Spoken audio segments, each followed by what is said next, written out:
Hey everyone, welcome back to the Excel series by the Data Monk. In today's video, we are going to cover two important functions, that is index and match. They might look similar to you when you are operating or when you are using them in your Excel sheet, but there's a very minor difference between them that you need to understand.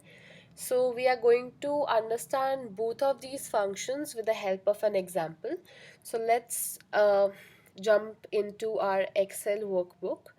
Alright, so first we'll be understanding our index function in Excel. Alright, so starting with the basic definition of index function. So index function is a function which will return the value at a given position. So I underline that it will give the value at a given position. So you'll already be given a position and it will return you the value upon that. It is often used with match function, which we'll discuss in the upcoming video, in the upcoming few minutes. And actually, let us just try to understand with the help of an example only. So for example, I need to find, say, at row number 5, what name do I have? So this is like a very small data. You can easily find that at fifth number you have Noel, right? You can easily find that out.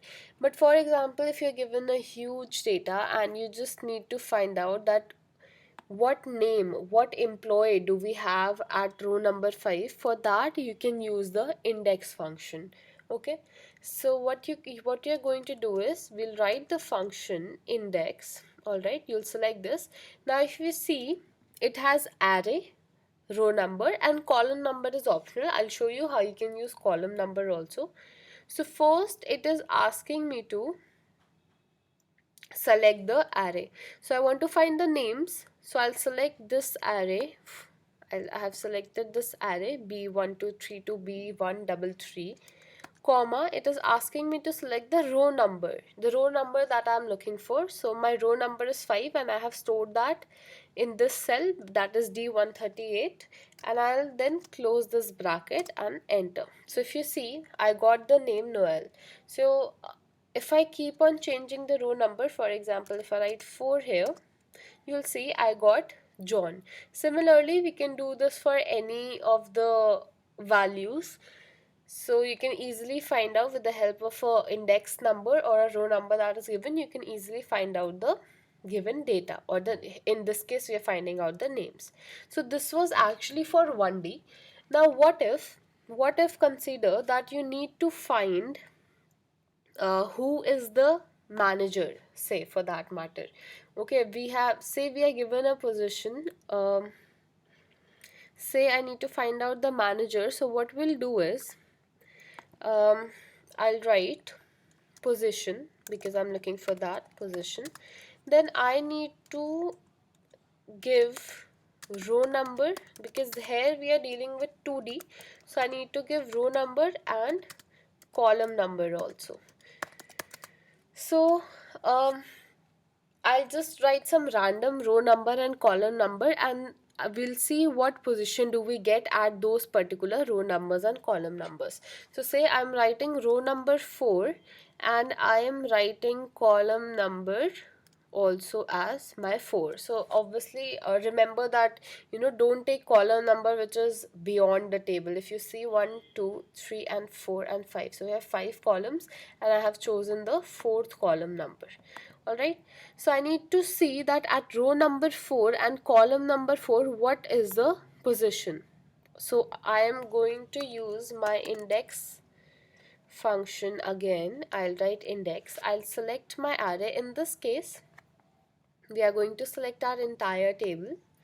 So I'll select this table of mine. Alright, then I'm looking for my row number, which is stored in D141, and I'm looking for my column number, which is again stored in E141, and I'll click close the parenthesis and click on enter, and if you see, we get the position junior. So at row number 4 and column number 4, we have got the position as junior. For example, you're looking for email. For email, you'll have to choose the column number as 2. So if I'm looking for an email, you see I got alex123 at the rate yahoo.com. I can change the row number, say I chose the row number 5, and we got john d at the rate gmail.com. So it's like a one time thing. You just need to enter the row number and column number, and you can simultaneously find the values. Because what happens is you are given a large number of data when you are working, and maybe you are not even one sheet, maybe you are given like 10 of your spreadsheets to work upon. So in that case, it gets very difficult to find out a value at a particular index, at a particular position. For that, we use the index function. I hope I was able to make that clear to you. You can use it for 1D values also, and you can use it for 2D values also, wherein you'll have to mention row number along with the column number. Alright? So this was all about the index function. Moving ahead, we have our match function. So you please be careful when you are learning about this. You might think that this is like, what is the difference between index and match actually, but if you notice, you'll understand here. So the match function, if you see above, we were given position and then we were fetching value, but using the match function we can locate the position of a lookup value in a row, column or table. We can do exact matching or approximate matching. Here in the index function we didn't have that option for approx or exact matching, but here we can do that. So what I'll do is, for example, in this list of names, I am looking for the name Alicia. Alright. So I need to find the position for that. In the earlier example, using the index function, if you notice, we already had the position and then we found the value of that particular index. But here we have the value and we are looking for the position. So that is quite the opposite. Alright.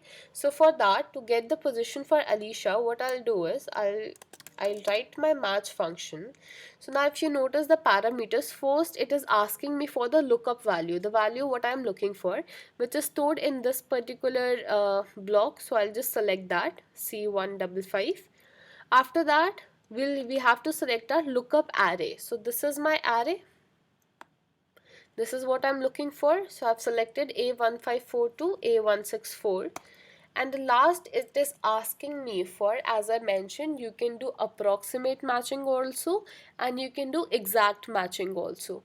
So in this case, we'll do exact matching only, because how you're supposed to find name less than or greater than, right? So I'll just select exact match. I'll close the parenthesis and I'll click enter. I think there's some, okay, I haven't selected actually the entire array. Just let me do it again.